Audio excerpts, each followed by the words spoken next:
Hello everyone and welcome back to More When the Night Comes. Yay! We are back for chapter 5 this time. Yes, even though we are here in the last bit of chapter 4. Yes, I just wanted to, I think this is the closest I can get without accidentally skipping over the title card for chapter 5. But anyways, yes, last episode was chapter 4 of this game.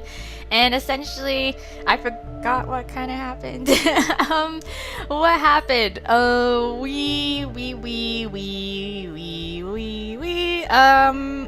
Okay, so I think we found the cloth. Oh wait, no. August was telling us about what's her name. That girl, the cloth that we found, the bloody cloth that belonged to that person. Yeah, August talked to us about them, saying how like they didn't I don't know, they didn't kind of like question much of what was going on in terms of what was happening with her, like when they signed them off kind of thing, and that they also weren't mad at us for snooping around in their office because Piper had done the same thing, but except when she first did it, they were super mad about it because back then they were really strict on following orders and to keep things under wrap and to like, you know, go stick with the code kind of thing, and to like, you know, they made it get out of hand, and they like misunderstood really badly what Piper was trying to do, and it's only then that they realized, you know, what, you know, the truth. What, you know, they're kind of like opening their eyes, you know, they're woke now, you know, that's the thing. So that's why they're really apologetic towards Piper, because Piper had trusted them and they were like really close friends, but you know, in times of when, you know, Piper was onto something, you know, August chose not to believe them, and so that's what made Piper really upset with August. So there's that. We also, after that discussion, we basically asked August if we can talk to the girl that was in the dungeon, but the dungeon's really hard to get into. It's high security, basically. And so August just kind of hinted at us, or we hinted at August that we were going to get together our group of friends here to bust into the dungeons in order to like talk to this girl and get more information. And so obviously August is like, I'm against that, but like, you didn't hear from me kind of thing. Like I won't be like, you know, thanks for telling me, but like I'll also be like, I didn't hear this from you kind of thing. And they sent us off on our way. And so we went to gather our motley crew. We got to go touch face with everybody, and we've touched face with Ezra, because Ezra is really good with like the charms and like the wards and shit that was placed around the dungeons. So we went to go visit Ezra, but Ezra's a little bit busy with Omen, and Omen, we touched face with Omen there, and Omen was basically, we found out that we eliminated the fact that it could possibly, the monster that was going around attacking hunters was a demon, because of course Omen turns out he was the prince of hell, and of course his father is Satan, and we're like, oh shit, oh snap. So there's that. So he was like, he immediately was like, if it was a demon I would know kind of thing.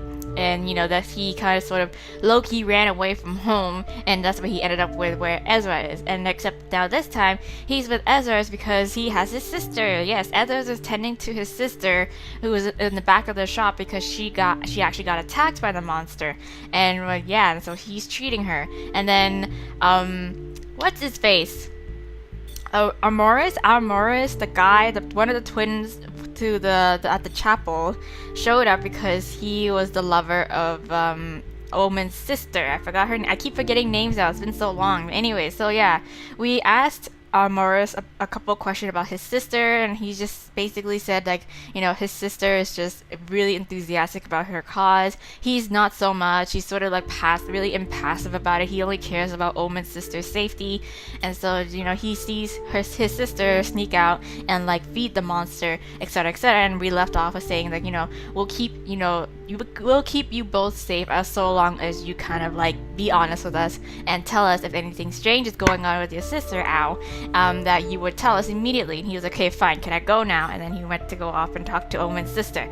And then we talked about Ezra, and Ezra revealed the fact that he used to work for the Enforcers as a sort of like a medical support sort of person. So when these attacks and these things started to, you know, really increase in numbers, they started to like shove him away, started to push him away, and sort of like made him so that he wouldn't be involved anymore, because obviously because he was part of the medical support team. So when the bodies started showing up, the more bodies that started showing up, the less he was getting exposed to them, because you need to look at all the anomalies and all the strangeness that's happening. But eventually the enforcers were like, hey, we don't want you involved in this anymore. So the only piece of evidence or information that Ezra had left in those days was that he had a notebook that had all these clues and all these observations when he was able to still work there. So there's that.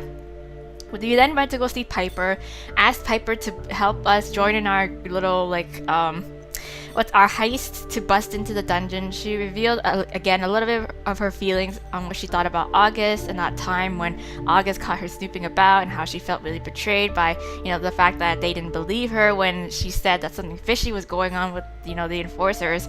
And so either way, she agreed to help us in terms of that. And then we went to go visit. Oh no! Before visiting Piper, we went to go visit Finn to ask him about, catacombs, because he knows there's a secret tunnel, and he's all about that secret tunnel life. So we went to go visit his coven in the underground catacombs.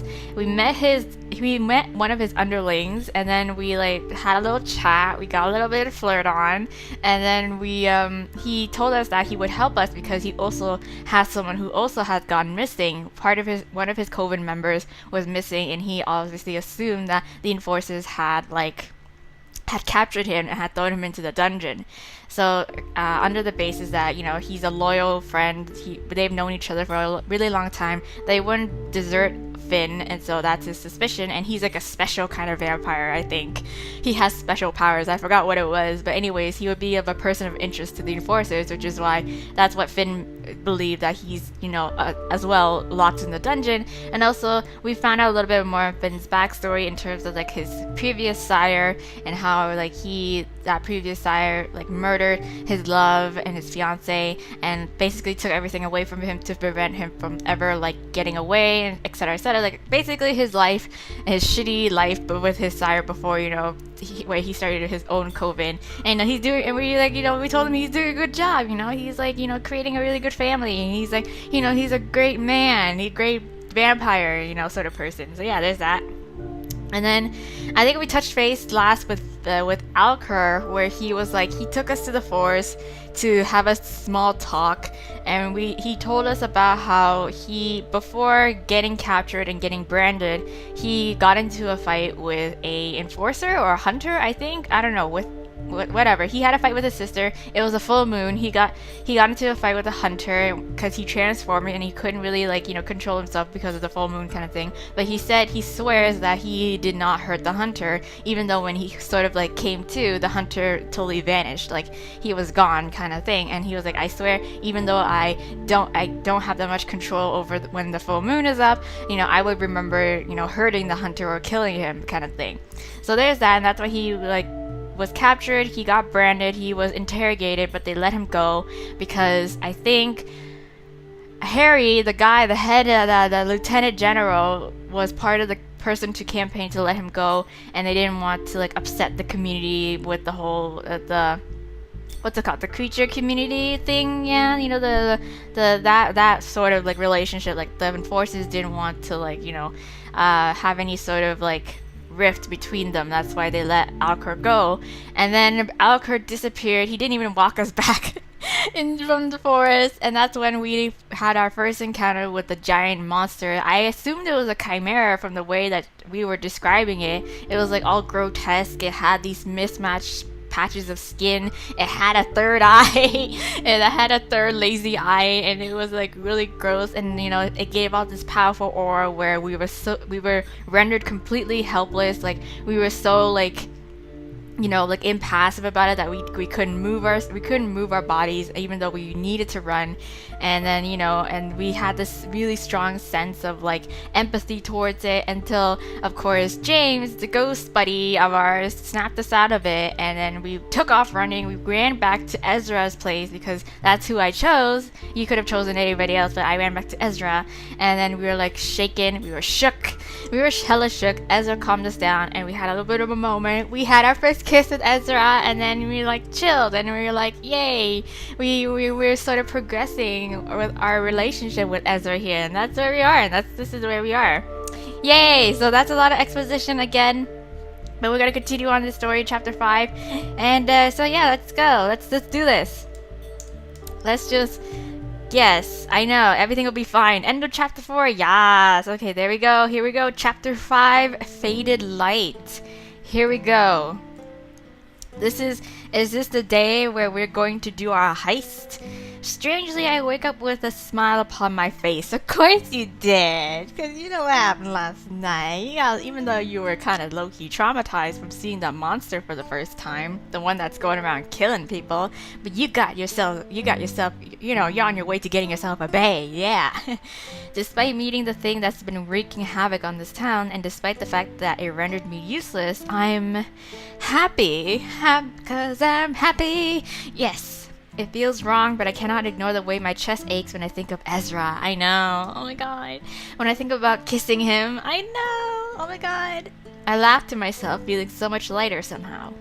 Though I can't shake the feeling of that thing staring me down, sizing me up. Oh! I had the thought afterwards when I was done finishing and editing my episode that she was like, you know the part where we were hit with this whole overwhelming sense of empathy towards it, how we didn't want to like hurt it, and that's the aura that it gave off of. I had this strange thought that where it's like, you know, something hella shady's happening with the enforcers for some reason. Oh no, she also described it, well, we described it as something like really like, even though it's really monstrous and looking, it's like really, it's human-like. There's like human-like qualities to it or some shit like that. I don't know. It was something really strange other than the fact that it was really beastly. But I had the thought where it's like, oh, what if it's human experimentation? What if it's that? Oh my god, that'd be really fucked up. Just saying, you know, like I just had the thought that maybe that's the shady thing that's happening in terms of with the enforcers. It would also make sense when Ezra would get kicked out from being part of the medical support team for the enforcers when shit was starting to hit the fan, you know. They were like trying to keep him away from the bodies that were showing up, so we're just like, oh, it just made me think, you know, like, oh. Anyways, whatever, that's just my theory so far. It would be really super crazy if it was, but I think it's just a little far-fetched so far, because we need a little bit more information than that. So I laughed, feeling so much lighter somehow. Yes, I did. Yeah, I know. Okay. Though I can't shake the feeling of that thing staring me down, sizing me up. Oh, is that a little bit of a repeat? That's a little bit of a thing. A little bit of a, what's it called, glitch. So I think of all the creatures I've encountered in my time as a hunter, feeling like there's something I'm missing. Is it a hybrid, a new species? Again, human experimentation, I'm calling it. We were always taught that it's unrealistic to believe that we've discovered every kind of creature that roams the earth. It's true though, yeah. Just like how we haven't explored not even like half of what's, you know, in the ocean. Like we explored more in space than we did in the ocean, and that's saying something. That the realms that separate us from them can tear, that every day new horrors are brought upon us. Yeah. It's like a whole rainbow of ugly. No, I'm joking. But every single one of my instincts is screaming, telling me that this is different. That it's not going to be simple. No, it's not. With great effort, I drag myself from the relative comfort of my bed, staring out over a surprisingly sunny Lunaris. Yeah. I take a seat at my desk and decide to take a moment to observe the stolen notes that Ezra had kindly handed over. Yes. Well, he offered. We had the choice of either taking them or not. Okay, so let's read up on it a little bit. I can't read cursive, even though your writing is very neat, Ezra. Oh, okay, thank you. Thanks for starting it up for me. I scanned them, seeing a truly talented witch being completely and utterly perplexed. Yes, he really seems very confused. I can practically feel his frustration rolling off the page. So, what's that first word? I have no idea what that's. It consumed everything. Something damaged. Muscles damage. Okay. I don't know. I still don't know what that. Muscles damaged beyond restoration. Magical fire can't reconstruct. Amise and something selective flower. No, it doesn't work. Perhaps a memory spell to recall the events of death. Runestone should suffice. No good. It's as if the body doesn't remember the soul's essence at all. A creature a creature that treats that treats on life force. That I don't know. I don't know. It's so strange. Okay, so perform a ritual on crescent moons. Scrying's a fair shot, but at this point, I've exhausted my something with the corpse. Okay, and she deserves a burial by now. Used an extract from flowers in a spell to ascertain she was well terrified before her death, but nothing more. Can't even tell if it's the death by burning or other injuries. I'm stumped. There you go. All right. Live fire consumes everything. Muscles damaged beyond restoration. Magical fire can't weaken shock. Why do I make my life harder than it really is? Thanks, game. A niece and skeletal flower doesn't work. There we go. So perhaps a memory spell. Yes, this is basically everything that I just read so far, except I made it 10 times more harder on myself because I was struggling to like read his handwriting. Yeah, no good. It's as if the body doesn't remember the soul's essence at all. A creature that feeds on life source. There we go. That does not read feed at all. Okay, whatever. Anyways, yeah, perform ritual on Crescent Moon. Scrying is a far shot, but at this point I've exhausted my options with the corpse, and she deserves a burial by now. There we go. So everything else I've managed to read. It's just those other, like, little words that I couldn't pick up. Then finally, written so hard that the page has torn, I'm stumped. Yeah.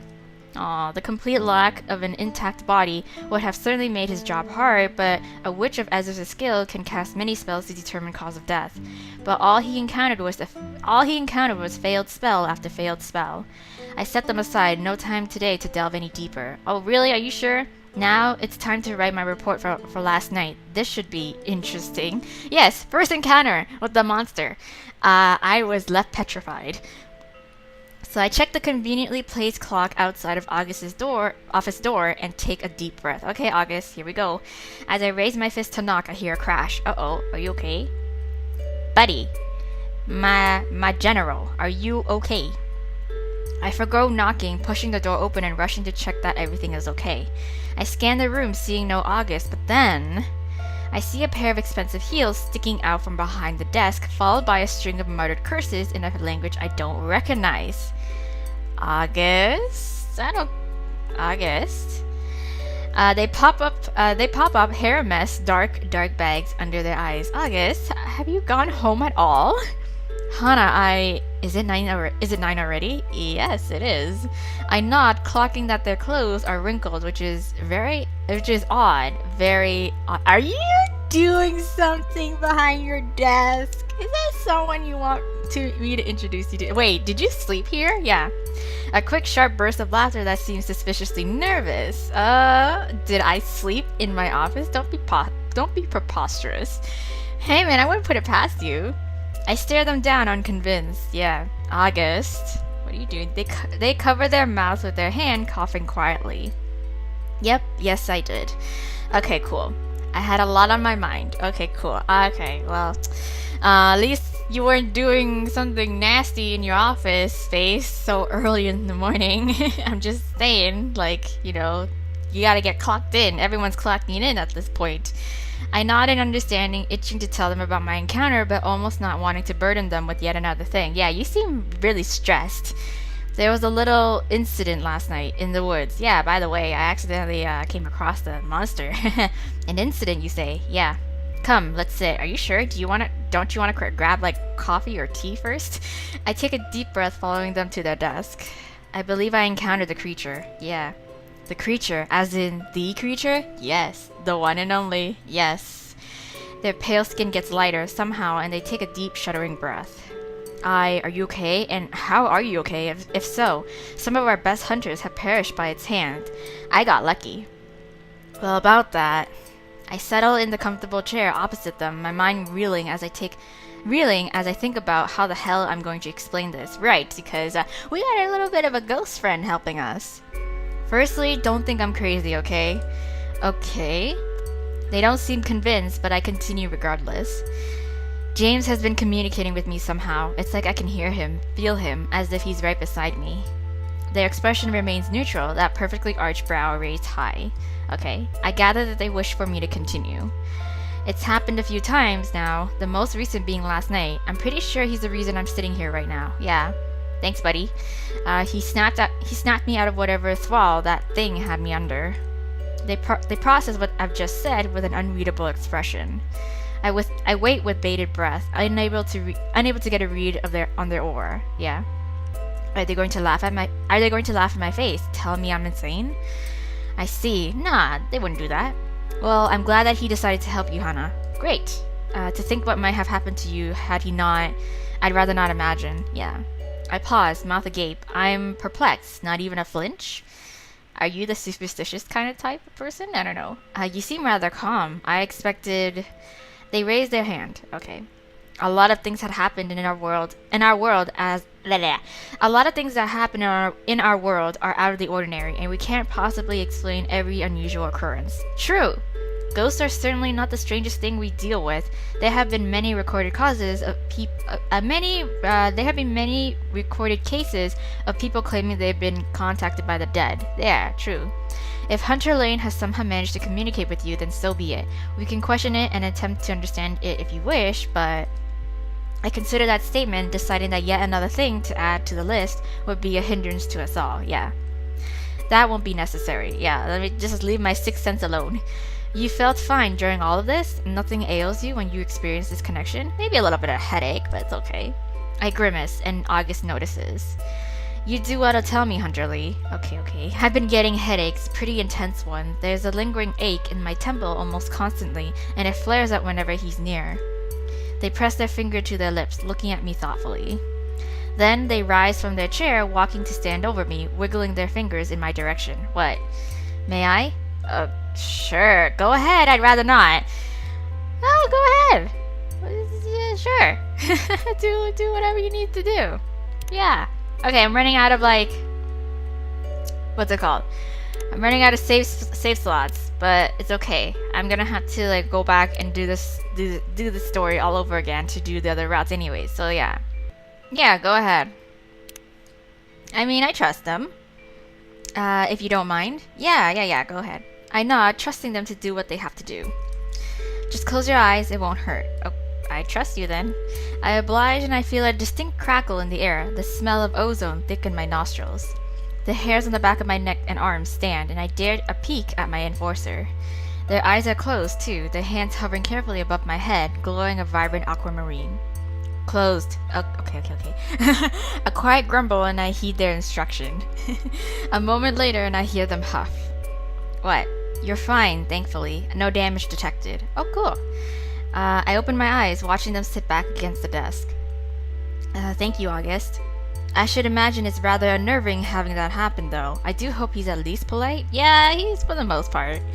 Oh, well, minus the headaches, he's not too bad. He was a fine hunter and a valued friend of many, including myself. Oh, he's missed terribly, even more reasons for us to bring this thing to the ground.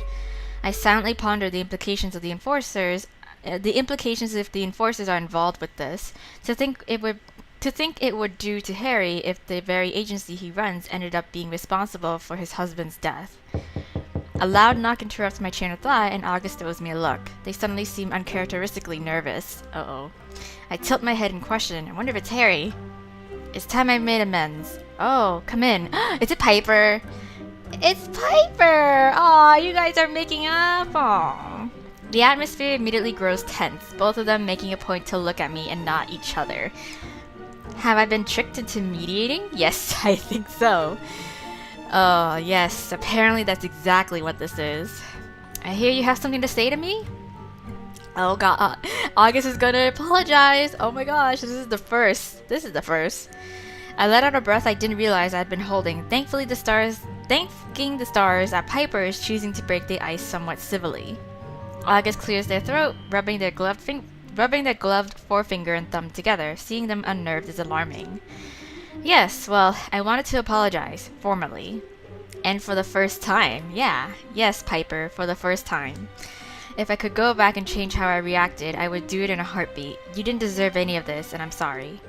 She looks angry, but also a little defeated. I imagine this isn't easy for her, I imagine this isn't easy for her. It wouldn't be for me if I were in her shoes.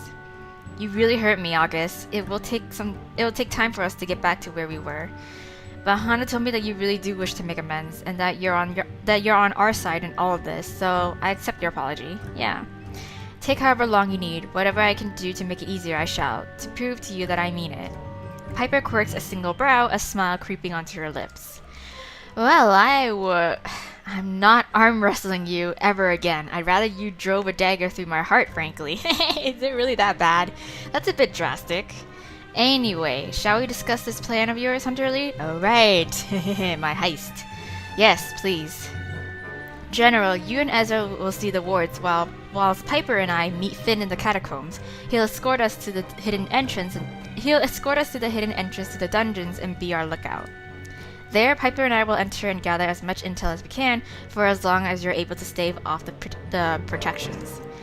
We'll then leave via the exit in the forest, where we'll meet Finn again, making a hasty escape before anyone catches wind. And in theory.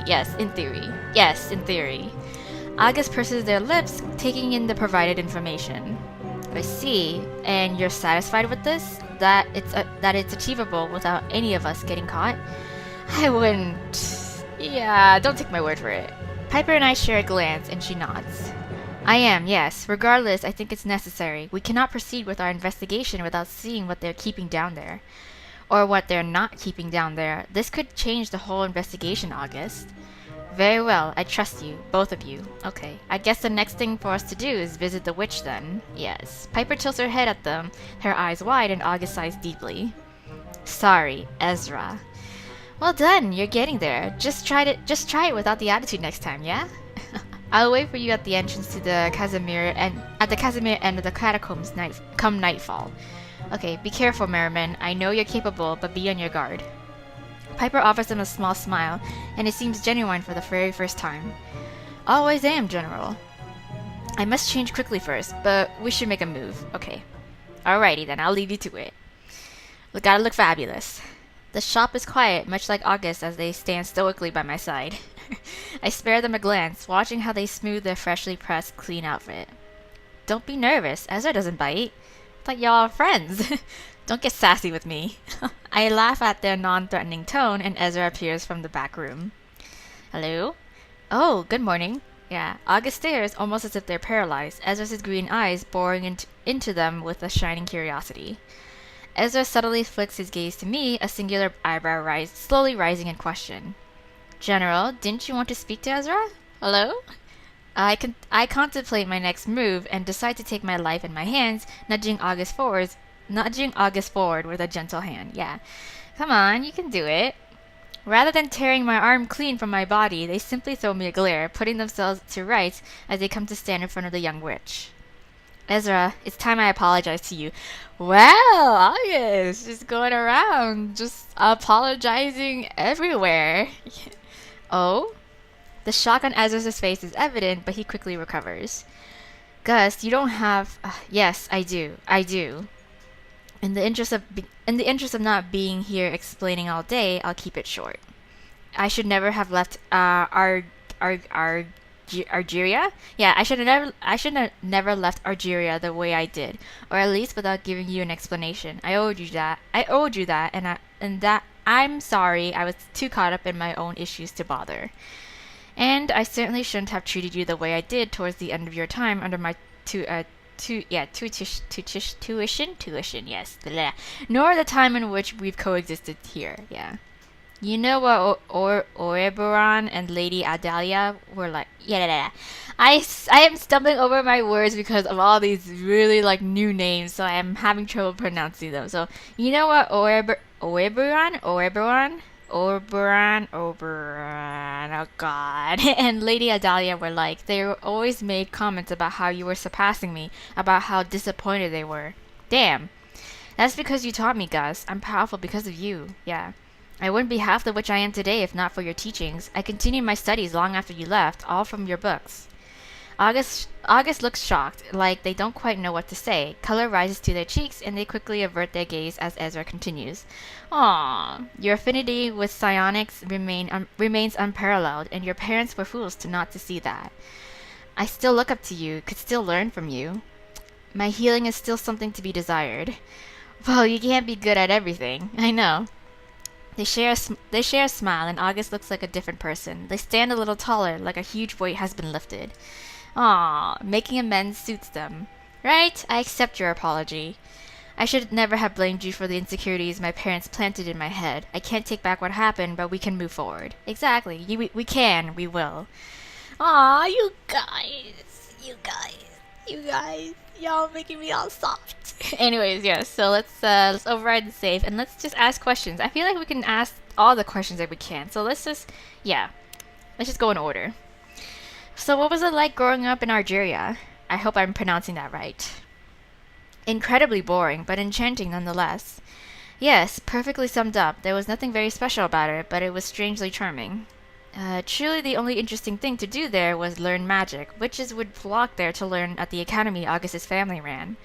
Oh, Ezra becomes wistful, a fond smile crossing his lips. August, less so. Some of the finest witches in all of Escria taught there, including Gus. True to their nature, August rolls their eyes at the compliment. Hardly. Well, I was honored to have you as my guide, no matter what you say. My family couldn't afford the tuition, but Gus saw something in me and took me under their wing anyway. Aw, I remember the look on Lady Adalia's face when you told her. August grimaces, but their smile betrays them. I do miss making Mother angry. She was just annoyed that people could see that witches are able to flourish outside of her precious academy. True. Okay, there we go. So setting. Sometimes the music is loud, but then sometimes it's so quiet and so in the background that I can't even hear it. There we go. What made you both move here? Yeah. Harry had visited my parents' academy in search of a new recruits, strictly witches. Okay. I no longer saw a future for myself in Algeria. My parents had all but disowned me, and it felt good to be needed. Oh, yeah. The promise that I might do some good if I took up a position in the Enforcers was too perfect to pass up at that point in my life. Ezra clears his throat. Do you regret it, leaving? A pause, but just a quick one, and August answers confidently. No, but I regret how I left, how I let my friend down. Everything happens for a reason, Gus. It's in the past. Yeah. What about you, Ezra? His smile fades, softens. Well, after my father passed, I felt a little useless at home, strangely. I worked tirelessly to raise money to buy my own shop. I just wanted to help people, like he always did, in his own way. Magic was really the only way I knew how, and Lunaris just happened to be the first place where I might be able to afford to start fresh. I choked on air. Anyways, I'm so glad things worked out the way they did. Though things may not be perfect, I've found a family here. Yeah. I'm so glad that you were able to resolve your issues. It's nice to see you both like this. Thank you, Hana. I'm glad too. Now, shall we discuss the plan? Right. I'm pretty well versed on the words that they use, so with the both of us, I doubt they stand much of a chance. Ezra scoffs. Trust me, they don't. Cool. I like your confidence. Piper and I will head into the catacombs to meet Finn, and I assume that he'll be able to tell us when the wards are down. Ezra doesn't hesitate to respond, his words confident. I can definitely assure that he knows. Our connection is very strong, specifically mine with his prosthetic. Yes, strong. Gus, please. Strong, quote, quote. I chuckle, enjoying the color his cheeks have turned. I'm no stranger to the fact that Ezra and Finn have a past, but after last night... Well, let's just say I'm still thinking about him. Ezra is easy to form such connections with, General. Right. August's brow climbs a little higher. Is that so? Yes. I shrug, and Ezra lets out a rather nervous-sounding laugh. Anyway, back to the plan. Yes. Have you heard from Harry at all since the night of the last murder? No, he's been around, but he seems to be avoiding me. He's keeping to himself. I cannot label that as suspicious, though. The man did just lose his husband, but I'll keep my eye on his whereabouts. Yeah. I don't think we won't have to worry about him looking for us, though. He's distracted. So, we're good to go then? Yeah. They share a look, and they both nod. Ezra bites his bottom lip, subtly tilting his head towards the back of the shop. What? Gus, will you just gather the ingredients on... Gus, will you just gather the ingredients on here for me while Hannah helps me with something? What? You're trying to just drive. What is happening? He hands August a crumpled up piece of parchment with a smile, and August is happy to oblige. Of course. Be safe out there, Hunter Lee. Yes. I will, General. Yes, yes. Okay. What you wanna talk about? Ezra seems on edge, as though he doesn't quite know what to do with himself. Ezra, what is it? I'm worried about you, about all of this. Oh, aw, you don't have to worry about me. Kiss him, lead, let him, kiss him, let him lead. Save, I'm just gonna... Yeah. Ezra, everything is going to be fine. I've got all of you looking out for me, right? Plus, I can most certainly handle a few enforcers if it comes down to it. Let's hope it doesn't. Let's hope they aren't keeping anything sinister down there, and that you come home safe and sound. He reaches for me, gently tugging me closer. I'll be back before you know it, right? You better be. I will! Don't worry. Don't worry, boo. Then he kisses me. It's quick, but firm enough to ensure that the feel of his lips against my own lingers. To show me that when I return, he'll kiss me properly. Okay. I suppose you better get going then. Yes. I nod, knowing I need to return to my room to gather my armor, my weapons. We reluctantly part, and I get one final look at him before I head outside, exhaling sharply. We've got this. I don't doubt you for a second. Thank you. Yeah, we got this, squad. Yeah. So I head back to the wolf to prepare myself, now fully kitted in my armor, my weapons safe in their holsters. I begin to slowly make my way towards the main entrance to the catacombs. The air is chilly and the sun is already low in the sky. We must wait until sunset to ensure Finn and the clan can safely assist, but as each minute passes by, my gut feels heavy with anticipation. Right, nervous jitters. I hope this works. I hope we don't get caught. I know, right? More for Piper and August than for myself. I have so many people relying on me, I absolutely cannot let them down. Don't worry, I'll be fine. Hopefully. Alright, here we go. The flickering golden candlelight is almost comforting as I head deeper into the catacombs. I know I'm safe here now that I'm aware that it's only Finn's clan that linger, but there's something about being down here that has my guard up. I smile to myself, thinking that the scariest thing that might actually jump out at me would probably be Raven. I turn the corner and find the place where Piper and I agreed to meet. There's no sign of her, but I am a little early. With a deep sigh, I lean against the cold, jagged wall, listening to the steady drip, drip, drip of water upon stone. Then... Oh, hello, yes! Finn appears before me as if out of thin air. You snuck up on me. Good evening. I greet him with a smile, pleased to have some company. Yeah. Hello, Finn. Merriman late, or are you just a stickler for being on time? I shrug, pushing away from the wall. I'm just a little nervous, so I'm here early. The latter. I doubt Piper is ever late. The grin that crosses his face tells me otherwise. Oh, you'd be surprised. I could tell you some stories that involve too much rum and... He stops, rolling his eyes. Maybe another time. Okay. Oh, there she is. Piper emerges from the shadows, her eyes carefully fixed upon Finn. Stop telling stories, Casimir. Can't a lady be hungover once or twice in her lifetime? Finn throws his head back and laughs heartily, clutching his stomach. Once or twice, sure. Let's not get too deep into such unsavory tales, shall we?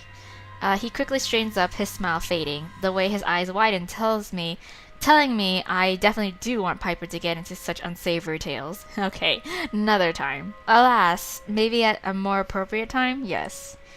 Remind me to take you to the tavern for a drink, but we should really get a move on. Piper nudges Finn as she passes, winking at me as we fall into step, him trailing quietly behind us. We'll save it for when the sun is out. Can't stop me then, can he? True. Alright, here we go. Ooh, it's blue flames now. As we head deeper into the tunnels, everything feels different. There's no longer that comforting golden glow, the jagged stonework now illuminated by unnervingly still, vibrant blue mage light. Piper's demeanor changes, and I hear Finn pipe up behind us. We're not in my territory anymore. Stay alert. Okay, figures. Then he suddenly steps in front of us, bringing us to a halt. What? Wait. Stop here. I can feel the barrier. It's close. Okay. So now what? I stare at Finn's prosthetic, the etchings glowing, but still dull. We wait for Ezra's signal. Yeah. We stand in silence, and Finn begins to shift where he stands. It seems unnatural for him to look so nervous. Casimir, if you don't stand still... He huffs, clearly frustrated. Firio, you will look for him, won't you? Yeah, I made a promise. Piper narrows her eyes, but her expression quickly softens when she looks at me. We'll look for him. Yeah, we will. Thank you. I know you may not be able to free him if he is there, but just tell him we'll get him out. Yeah, whatever it takes. Then Finn's arm begins to thrum, the markings coming to life, illuminating the tunnel. He looks down at his glowing palm, flexing his fingers, and he smiles. It's go time. Okay, let's do this. Okay, be careful, both of you, and listen out for my signal from the forest exit. I'll alert you the second you need to get out. Okay. See you on the other side. Okay. We watch him leave, and he disappears into the darkness. Just you and me now, huh? Well, let's find out what those bastards are hiding, shall we? Yes, we shall. I sigh, wondering what we will do if we find nothing, if this is all a dangerous waste of our time. If anything. Piper scoffs, nudging me in the ribs with her elbow. It's alright. If we come up short, we'll just go back to, well, knowing fuck all. Yeah, true. Comforting. Really comforting. Whatever. It just eliminates a variable, right? Surprisingly, or maybe not, the entrance to the dungeons remain unguarded, and that unnerving yet familiar blue mage light guides our way. Piper eagerly rushes towards the first empty cell, eyeing the small, frail, fey-like creature that's huddled in the corner. She picks up the clipboard that rests in a wooden holder beside the door. I remember you. Not one of my catches, but a good one. The Fae lifts her head, smiling and exposing a row of shining razor-sharp teeth. She snickers, the sound more of a hiss than a laugh. We move to the next, doing the same, checking the paperwork. A demon this time. Its power is subdued by the enchanted cuffs that anchor it to the wall. Let's just leave these ones here, by themselves. We don't have any business. Ah, yeah, that's her name. Yeah. Piper scoffs, clearly unamused, as we make our way down the row, finding no hunters, no Aya. Bullshit. She has to be down here somewhere. Eventually, after what feels like forever, we find a cell that piques Piper's interest. In the shrouded darkness, I see a set of startling crimson eyes staring back at us, and the figure cautiously approaches. He looks gaunt for a vampire, his clothes hanging off of his slender frame, his cheeks drawn, sharper than what the beauty of his immortality may have already offered him. Is this Firio? Piper surges forward, curling her fingers around the thick iron bars. Firio, what have they done to you? Damn, you look like shit. Nah, Fiero. I don't know. Piper, what are you doing here? His voice is deep, quiet. I try and fail to get a read on his aura. Oh, just taking a stroll. What do you bloody think? Yeah, what do you bloody think? His bright gaze flicks to me and he shakes his head, his blank expression unchanging. You'll get no reading from me, Hunter. Oh, why? Then I remember, he's an empath. Oh, right, yes, skilled in both masking his own emotions and reading others. I wonder just how powerful he is. That's his special abilities. Finn and the clan have been looking for you. He blinks, his movements groggy. I don't doubt that. Please, tell them not to try and break me out. I've no doubt that Finnegan will be dramatic when you tell him of my whereabouts. Ah, haha, yes, he did. Of course he will. Piper grabs his notes, tutting loudly as she scans the page. Oh, Firio, unsanctioned feeding on an enforcer, resisting arrest? Yeah, you naughty boy. You know that's not true. Oh, they appear to have set me up quite beautifully. Oh, why you? What happened? His stillness is unnerving after being around vampires like Finn, vampires who do an excellent job at fooling you into thinking they're at least a little bit human. I sensed someone in a great deal of distress in the forest. I didn't want to rally the whole clan for something that was likely insignificant, so I managed to convince Finnegan to allow me to investigate alone. Ah, he did tell us that. I discovered a wounded enforcer near the outskirts of town. They had been bitten, probably by a wandering youngling, by the look of the mess that it made of them. I tried to help, to assist them in getting back into town, but I quickly realized that the enforcers had me surrounded. They apprehended me, and I've been here ever since. Whoa, okay. Piper growls, roughly shoving the clipboard back in its holder. What the fuck are they doing? Harry struck a deal with your clan long ago, and you don't cause any trouble, right? If anything, you do a better job of keeping the town safe than most of the other hunters. Firo blinks at her, his mouth twitching ever so slightly. No good deed goes unpunished, Piper. Okay. Have they harmed you, or ask about other prisoners?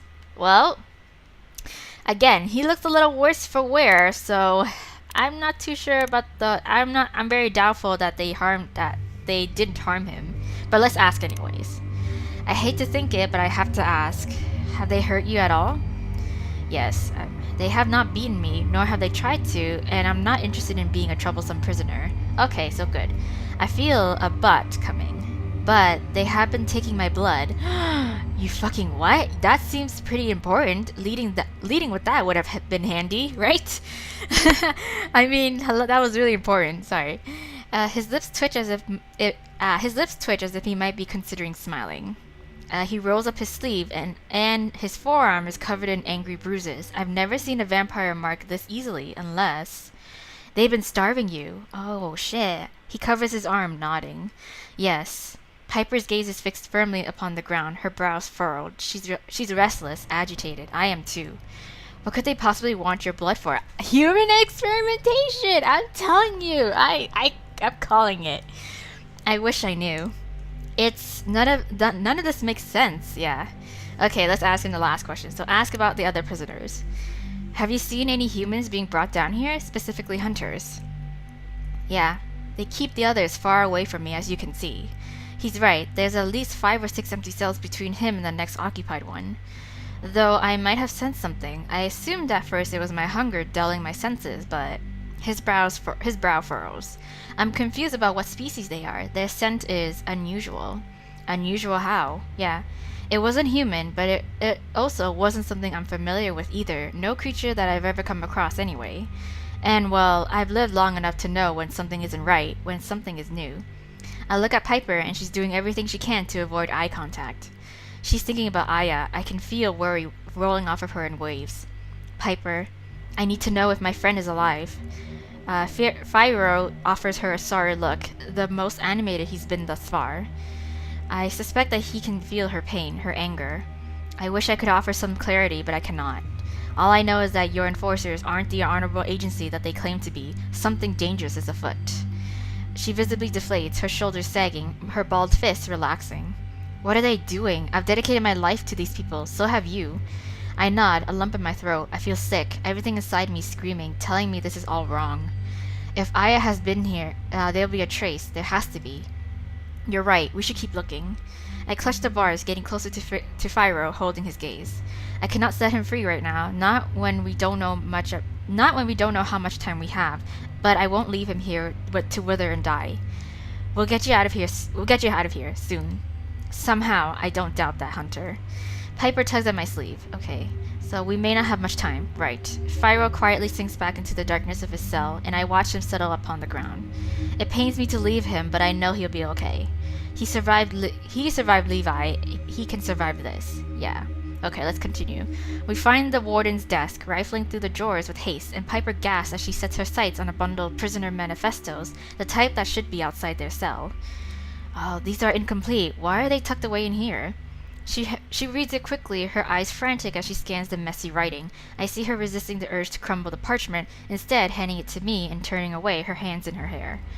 All of the other occupied cells had their paperwork neatly displayed outside, listed as their species, arrest date, offense, and an abundance of useless little details to keep the enforcers busy. But these two apparently hidden sheets that Piper has given me are different. General Aya Walker and General Azazel Ripley. Who is this Azazel? Piper turns to face me, swiping at her cheeks. She's shaking. The hunter that Alcar supposedly attacked.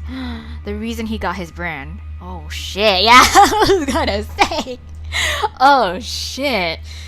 And he's in a cell. They arrested him for getting attacked?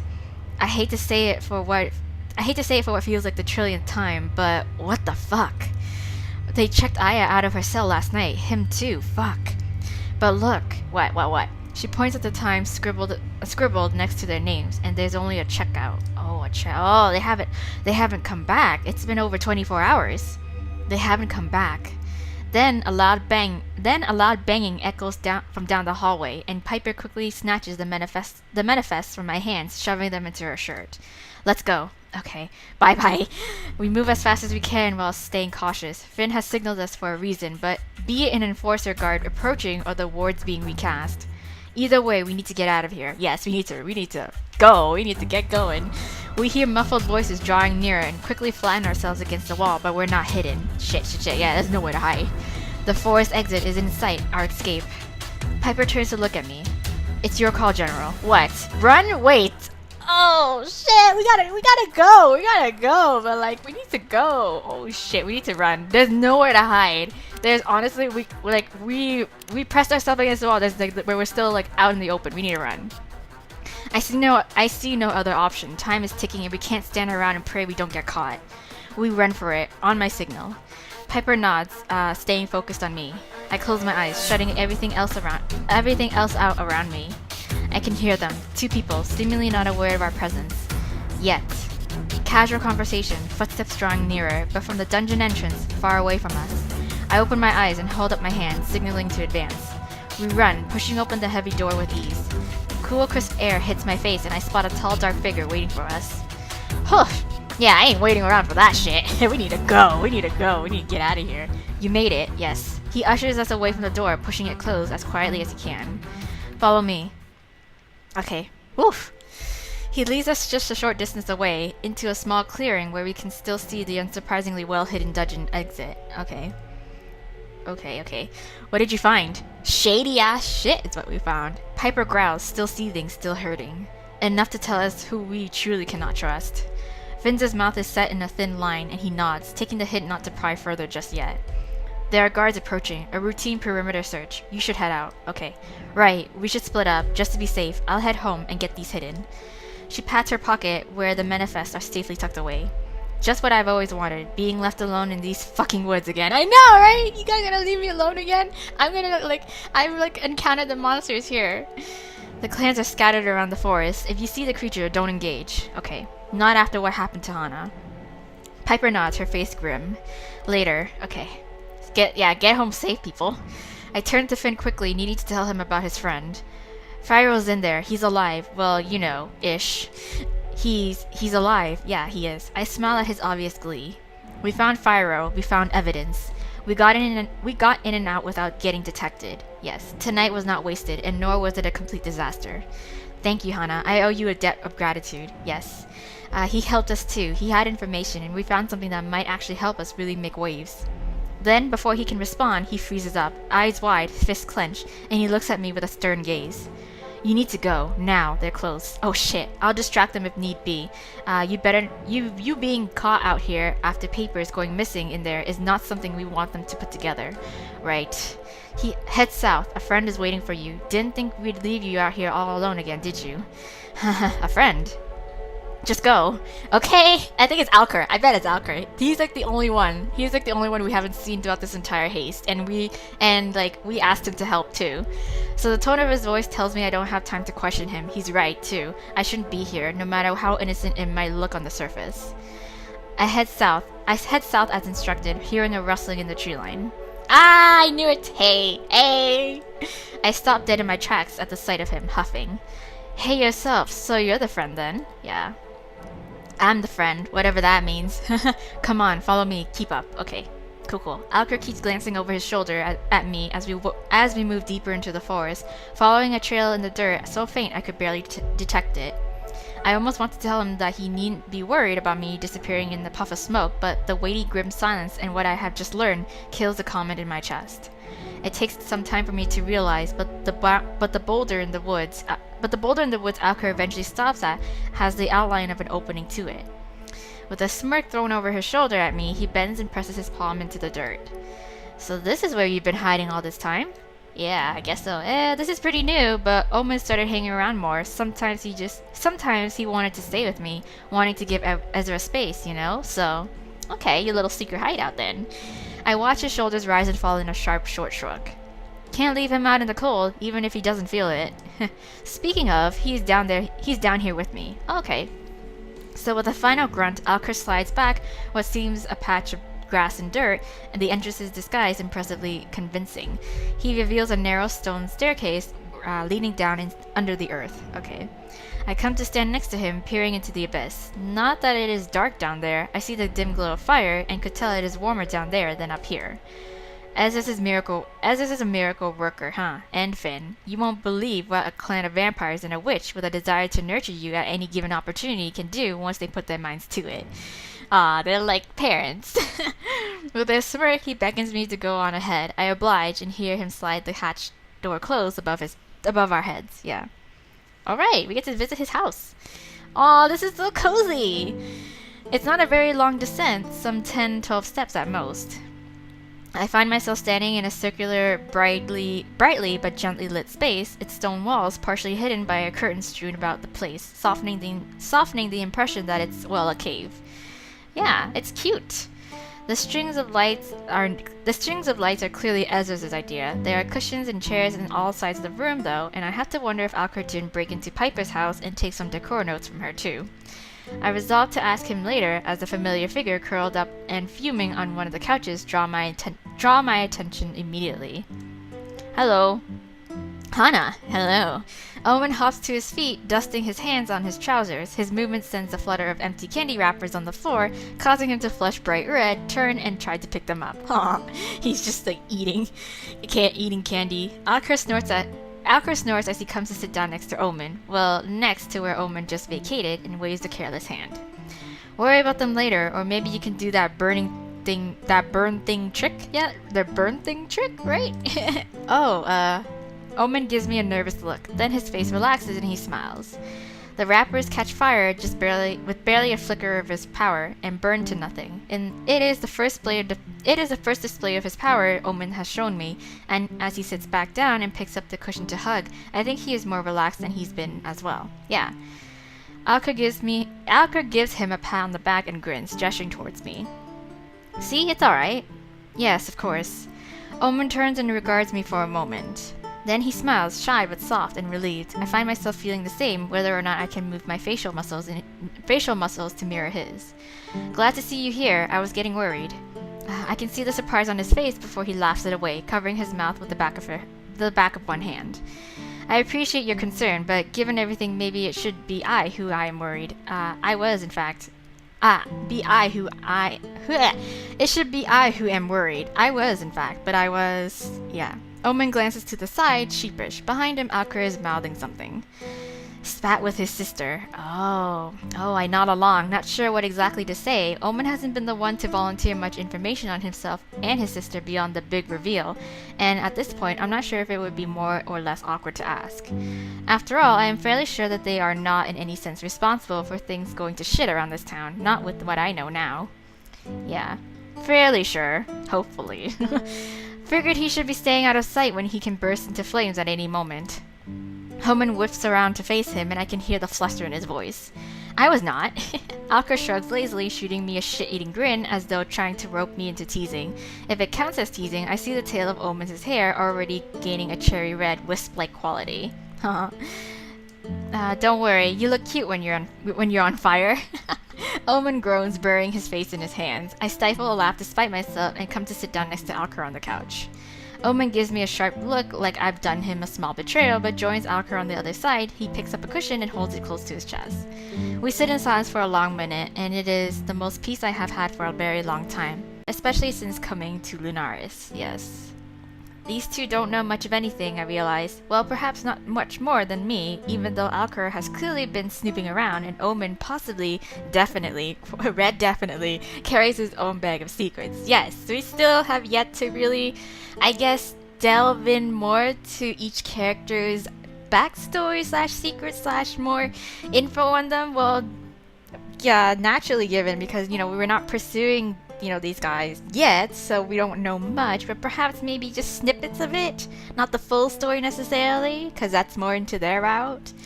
But I'm excited. But in the moment in relation to all this, perhaps we're the same. There's some comfort in that. to not be the only one in the dark. Right. I'm still calling it. Pass me the jar. Wet jar. I can see Omen startle out of the corner of my eye. When it glances away, it's to catch the flash of guilt on his face, and then he bends over to retrieve something. What? What is that? He surfaces back up with a mostly empty glass jar of wrapped candies. Aw, he's been going through the stash. Omen, Ezra's is going to fucking kill me, buddy. No sugar. Too much sugar intake. I'm sorry. You said help yourself. Right. Alka reaches for the jar, but Omen holds it away from him. No, he took mine. Show me your tongue, Omen. Uh-oh. Is it chocolate? Is it the chocolate thing? Because from the Lunar Festival chapter, it's that we find out that he's allergic to chocolate, but he still loves eating it anyways. Omen's eyes widen and Alka leans back away from us with a not-so-subtle snicker. I glare at him, which he shrugs off with a roll of his eyes, and we each look at Omen expectantly. Omen? What are you doing? The son of Satan takes a sharp breath, then sticks his tongue out at me, just enough to mock. I think you should take your allergies seriously. That's what everybody, again, that's what I've said before too. Oh, no. That's what that's what everybody who's like lactose intolerant. It's like they know they're lactose, but they're like, hey, I'm gonna just drink this milkshake anyways. Well, I think demons ought to take their indulgences seriously. Alka laughs then, open and full of mirth, and not like any sound I have ever quite heard from him before. That's cute. He ruffles Omen's hair, then gives his long ear a slight tweak. That's how you show him attitude, yes? See? We're learning! No, you're a bad influence, and a fruit fly just nearly flew in my face. See, you're learning. No, yeah, you're a bad influence, Alker. From the best, I gather? Yes. Omen blinks, then laughs too, a chuckling that he still tries to stifle behind a hand. Happiness radiates from him, overwhelming that distinct glamorous sense for a brief but distinct moment. Okay. Alker's wolf ears relax, and I see his face soften into something very bright and very fond. Aww, he's got a soft spot for him. You two are outrageously cute. Yeah, it's true. It's almost comical how quickly they separate. Owen almost hops off the edge of the couch with the speed of his retreat, face and hair turning bright red. Hey! While he sputters something incoherent, Alker leans away from me like I have just insulted his entire family. Well, interesting. Fascinating. Never say that again. Oh, I can't help but grin at how... I know! Stop turning the brightness down. Haunted keyboard.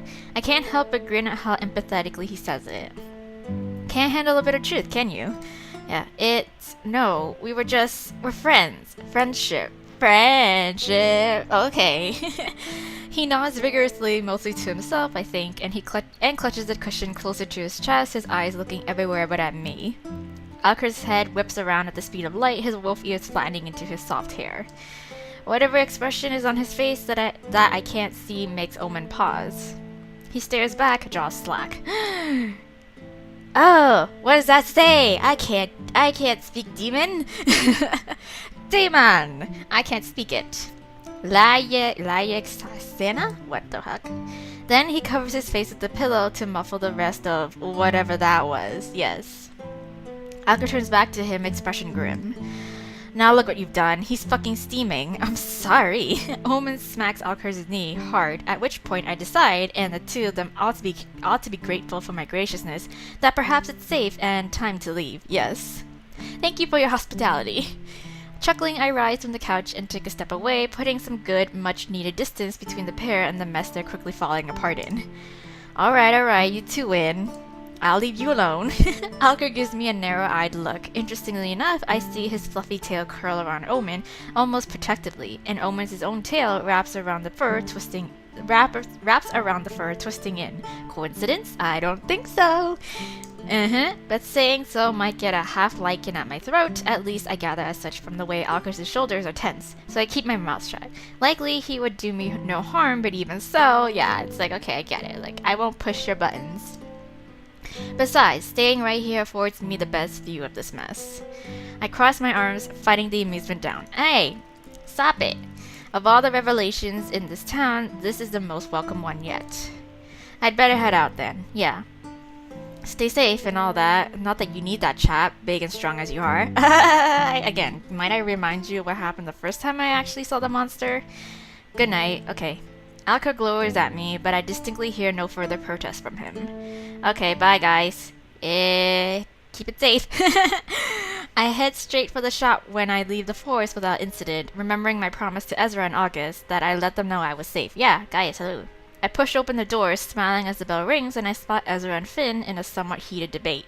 What's going on? Oh, maybe Finn ran his plan with Ezra about rescuing Fierro? Fierro? Yes, that's his name? Yes. I forgot. Totally forgot. And it was literally just a couple of minutes ago. Anyways, yeah, so I think he's just going through... I think he told Ezra about how he's like, I'm gonna go rescue Fierro because he's in there, he's alive, I need to get him out. And then, of course, Ezra's just like, you know, that's dangerous, you can't do that, you're gonna get yourself killed. No. Like, you know? They both straighten up when they see me. Finn, apparently too distracted to anticipate my arrival, his eyes wide for a moment before he settles back into that implacable stillness. Yes. You're back. We were getting worried. Oh, was that the argument? Or am I wrong? He steps towards me, leaving Finn where he's apparently stuck in place, his eyes sad. Oh no. Finn said you found Fierro. I'm so relieved. Yes. Yes, Fierro's alive, but we should get him out there. We should get him out of there soon if we can. Yeah. They aren't exactly treating him with kindness. I look at Finn, anticipating an outburst, justifiably so. They've been taking his blood, starving him. What for? What could they possibly need with his blood? I'm telling you, a human experimentation. I see black flicker in the whites of his eyes, the first time I've witnessed his poised facade wavering, a glimpse of the creature that lingers within him. Ezra reaches out and lays a hand upon his arm, a warning. It works, calming whatever threatens to surface. I'm sorry, I didn't mean to. Nah, it's understandable. We'll get him back. You know we will. You're right. Finn pulls his arm away, the movement a little too quick to be anything other than agitated. There's a clear and unusual tension between them tonight, something I can't quite place. I seem to be collecting secrets quite efficiently lately, so it can't hurt to try and pry another and maybe help diffuse whatever this is. Right, guys, what's happening? Are you two okay? Finn almost looks straight through me, straightening up. Ezra's eyes widen, but he recovers quickly, his smile strangely earnest. What do you mean? I don't mean to interfere, but you both seem so tense. Is something wrong? Just a little disagreement. It happens, especially with all of this going on. Yeah, true, yeah. Ezra's gaze snaps to Finn, eye contact fixing and holding before Finn exhales sharply, apparently willing to be a little more open than the witch. With everything that's happened, I made the decision that I would be more mindful and keep a little distance from Ezra. Oh, okay. Him being seen with me constantly only made the enforcers make his life a living hell. Oh, him being seen with me constantly only made the enforcers make his life a living hell. Yeah, I don't know. That sentence is a little weird. Ezra opens his mouth to protest, but Finn pointedly continues, which he will vigorously deny. He softens then, a fond look in his eyes as his gaze flicks between us. You cannot live your life with them breathing down your neck, Ezra. I know what they do to people who they feel threatened by, or who they'd like to use as a scapegoat. Like, look at Fierro. You hold knowledge from working with them. They're afraid of you. I refuse to stand by and let those I care about get hurt. I've had enough, and if Omen, Alker, and I staying away helps get them off your back, then so be it. Aw, guys. We're stronger together. Stop being stubborn. Yeah. We're stronger together, my dude. Hello. Okay, what can I overwrite? I guess something around here? I think so. Yeah, let's do this. Yeah, let's just do this one. Okay, it's a little disorganized, but it's okay. So we're stronger together. I think we're stronger together. We're all in this together, yeah. I see a flaw in his logic, however thoughtful his explanation might seem, right? Don't you think you're stronger together? That we're all stronger together, right? Like, that means we have each other's backs, you know? I know he means well, but from being in Lunaris and being around this weird and wonderful little family I've joined, I've come to see that strength really is better in numbers. Using logic, huh? Yes, I am. I roll my eyes, hoping he sees my point. I understand where you're coming from with this, but in such a situation, don't you think it's better to take some risk? Right. Being away from those you care about truly only does more harm than good. Your presence gives them strength, and you face the consequences together. Finn, you're expecting to be everywhere and nowhere at once, and we're all taking risks here. Exactly. Please tell me you at least see how much better we are with you around as part of this unit, right? He looks to the side, a brighter smile forming before he returns his gaze to us. I've lived a long time. I may just be a little overly cautious. That's understandable. Yeah, but yes, I see. Ah, it's great. We can fix this together. Enter a relationship with Finn and Ezra, or it doesn't have to be that way. Remain in a relationship with Ezra. Boy. The time is here, and the time is now. Yes, you know what? Like, what? Let's just go big, okay? Go big this first time around, okay? Let's just do this. Let's just go. Go. You seem to care about one another a great deal. I hoped I've helped, even a little. Yes. Ezra bites his lips, fiddling with his sleeve. I'm used to having so much company, being surrounded by those that I love. So going from that to whatever this is, I do care about both of you. Oh. He looks at me, his fingers twitching at his side. I can't bear the thought of you paying dire consequences for being seen with me, but the thought of stepping back and letting it happen sickens me more. My fondness for you grows immeasurably, Hana. Thank you for helping me see. Oh, Victor. Ezra looks at me, something flickering behind his pretty green eyes. Curiosity, maybe. Okay. You've become close, haven't you? Oh, oh, what do you mean by close? Finn smiles at me, nodding. Yes, we have. Ezra smiles at him, and the vampire huffs a quiet laugh. They seem so at ease around one another, and I want to learn more to strengthen that connection. To let myself wonder what having something with both of them would be like. Of course, duh. Yes, same. I feel that closest with both of you, actually. A gravitational pull, if you will. I mean, the way you look at each other is hard to ignore, and only serves to pique my interest. Yes, consider interest piqued. What are you saying exactly? I'm saying, you love each other, right? Because you're doing a shit job of hiding it. It's clear in their body language, in the way their voices soften when they speak to or about one another. Despite Finn's forced distance, it still lingers. I felt it the first time I saw them that very first night. Yes, I mean, of course, but that's in the past. Ezra swallows thickly, both Finn and I watching him carefully. Isn't it? Not necessarily. They share a look, and my heart aches for them. This whole thing has thrown so many things in this town into disarray, and I won't stand by and let these two drift apart. No! I'm going to keep you together because you're meant to be. I find myself inexplicably drawn to the both of them, and seeing them together only heightens my desire. The thought makes my pulse spike, and Finn raises a brow, hearing, clearly appreciating the stutter. Oh, yeah! Oh, look at them! They're so cute! Yes. It can be whatever you want it to be. Hana and I are here, willing, right? Yes! 100%! I am here for this, girl! I am here. I am there, okay? I volunteer as tribute there, I nod, transfixed, a little terrified, but... Yes. Ezra looks at Finn and takes a step closer, tentative at first, that is until Finn reaches for him. A look akin to relief washes over both of them as Finn wraps him into a tight embrace, his nose sinking into dark curls. Oh, you guys. It's so natural, beautiful, and I can't quite believe that it's real. A beat, then a lingering glance between them before they turn in tandem to look at me, Finn offering me his hand. Together? Together! Yes. I exhale sharply, staring into bright green and vivid gold. Seeing them like this makes me realize this is what I've wanted all along. Together. Yes. Is that... Oh, wait, no, we're still going. We're still going. Unknowingly and embarrassingly, I feel a yawn brewing, unable to stifle it. My fatigue suddenly catches up to me, and I find two pairs of wide eyes staring at me. Yeah, I'm tired. Tired, are you? Yes, I am. Just a little. I should go nap. They share a glance, and Finn swabbily steps in front of me as I reach for the curtains. Whoa, now, don't you fancy two handsome escorts to accompany you, fair hunter? Stop. I grin because that definitely sounds like something I'd fancy. You know me too well already. Absolutely. Absolutely. Just as I suspected. Yes, of course. Come, take me home. The wolf is over full and bustling tonight, and the three of us enter together, staying close. Ezra's presence likely softens the blow of me being here with a vampire, but we still get a few curious heads turning to watch as we pass. Finn eagerly heads straight for the bar, and Ezra rushes to catch up, grabbing us and tugging us to a stop. Hana needs to rest, no time for drinks. We don't know if anyone's caught on to what happened tonight. We really should head upstairs.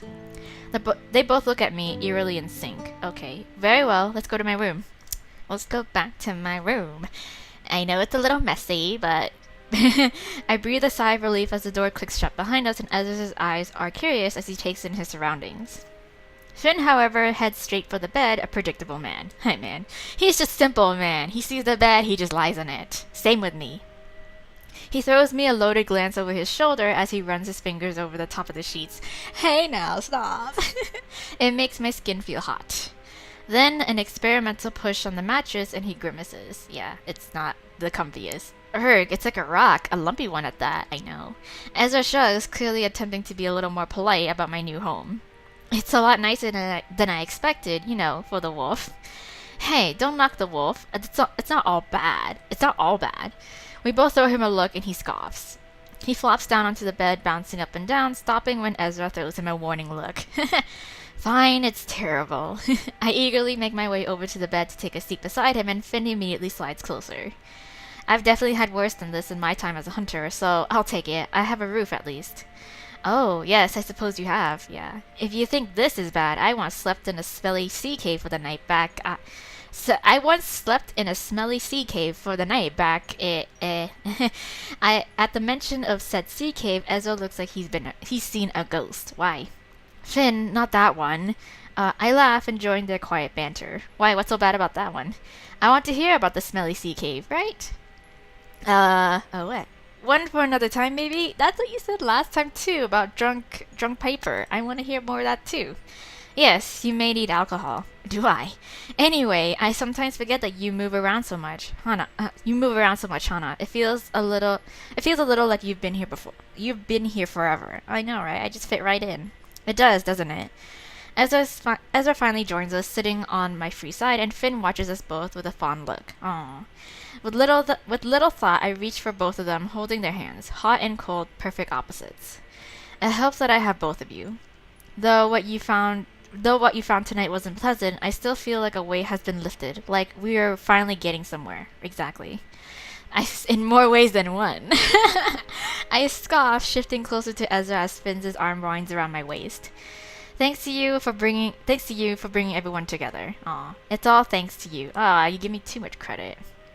We sit in comfortable silence for a little while, nothing but the muted sound of laughter and glasses clinking coming from the tavern downstairs. Ezra rests his head upon my shoulder, and Finn simply watches us, enjoying the sight of us together, our protector. I feel complete, like everything is falling into place. Sort of. I'm still very worried about what's going on in the dungeons. Then Ezra shifts beside me, and with a heavy sigh, what? We should leave you to get some rest. Plus, I really need to get the shop ready for tomorrow. Oh, yeah. He seems less than enthused with this prospect as am I. Finn groans, being a little more obvious with his distaste for Ezra's suggestion. Unless you want to stay here and turn into a horrible pile of nothing come morning, I suggest you leave too. Yeah, he needs to... I want to kiss them goodbye, yes. I totally forgot that, we can't... Yeah, Finn can't stay and sleep over because he'll burn up in the sun. Kiss them goodbye. The three of us reluctantly stand, and Finn immediately yanks me close for a tight hug, pressing his nose through the nape of my neck, nuzzling my soft skin. A chuckle rumbles deep in his chest, and I assume it's due to the fact that my pulse has quickened exponentially. I clutch the fabric of the front of his coat tightly when he moved to pull away. Then I feel another, warmer pair of arms holding me from behind, and Ezra rests his chin upon my shoulder. This is nice. I am sandwiched between two very nice gentlemen. I'm just nuzzling in Finn's big old man titties, and it's great. I watch Finn smile down at him, the brightness of it is sending my heart to its knees. Is it even possible to feel this happy? No. I never imagined we'd end up like this. Same. I feel emboldened by their presence, their touch. How about one for the road? Give me a smooch. One of Finn's dark brows raises and his smile is sinful. Ezra hums, turning his face to press a kiss to my throat, then another and another and another. As if you need to ask, I've thought of nothing else. Thanks. Yes. He cuffs my jaw with his iron palm and the etchings flickering brightly upon contact. His dark lashes flutter close and he presses his cool lips to my warm ones. Yeah. I get lost in his kiss with little hesitation, lost in the feel of Ezra's lips trailing along my jaw. Wow. Finn tastes like peppermint, his thumbs brushing over my flushed cheeks, and he pulls away with a wicked grin. Then I turn, meeting that bright emerald gaze, and I find Ezra's lips with my own. I push my fingers into his thick curls, swallowing his quiet groan as tongue finds tongue. Wow, we get a little tongue action here. When we part, Finn stares at us with a shitty eating grin, annoyingly handsome and far too smug. I could get used to this, you know. Same. Behave, you. I bite my bottom lip, unconsciously chasing both of their touches as they move away. I think I've already gotten used to it. Yeah, that helps, I suppose. I mourn their contact immediately, my lips still tingling, and I anticipate that feeling will linger until morning. Good night, Fair Hunter. If I could dream, they'd surely be consumed by thoughts of you. You're so romantic. Sweet dreams, Hana. Yes, as if my dreams could be anything other than sweet after this. Finn takes Ezra's hand, and I wonder, is it even possible to feel this happy, this whole? You asked that twice already, girl. Suddenly, Finn stops dead in his tracks, his free hand pressed against Ezra's chest, holding him in place as he sniffs the air. What? I smell blood. Blood? Where who? Who the hell are you? Are you that girl, Aya? The door slams open. There stands a bloodied and beaten Aurora as disheveled oh, that's Aurora, okay. A bloody and beaten Aurora, a disheveled shell of the calm and collected woman I met just a week ago. Girl, what's up, man? I quickly moved to stand by their side, my focus fixed upon her and only her. Finn's eyes are wide, his prosthetic glowing brightly, he's calm and undefensive, but I can sense that he's cautious. Ezra looks at her with pity, and I can almost see him surveying her obvious injuries. Aurora, what are you doing here? She leans against the doorframe, leaving a bloody handprint upon the wood, ice blue eyes flicking frantically between the three of us. With a deep, ragged breath. Hunter Lee, is it the monster? I think I may require your assistance. Oh, I guess end of chapter 5. There we go. I'm pretty sure it has something to do with the freaking monster. I'm pretty sure. Yeah, it's end of chapter 5. Wow, just when I thought we were going to wrap this chapter up nicely with just, you know, fluffy moments in our relationship progression with Finn and with Ezra, now Finn, but now of course Aurora comes busting through the door looking all bloodied up, and we got more drama before the night really ends. Jesus, god damn, like I just want to go to sleep. Just let me rest. Anyways, there you go, guys. I am so sorry by the time that this episode will probably be out that it will be like a week's time has passed and maybe even a day late, but yes, things got a little hectic. I wasn't able to upload, but anyways, regardless, hopefully I can get back on track with my uploads now, and yeah, hopefully I can do that. I can be on time with my Thursday upload. So yeah, thank you so much, you guys, for tuning in to the When the Night Comes. It's another exciting cliffhangery, is that even a word? Cliffhangery word, like chapter of When the Night Comes, and I'm super excited to see what chapter 6 has to bring. So yes, tune in next time. Until then, when that chapter releases, enjoy my other Let's Play. But for now, bye.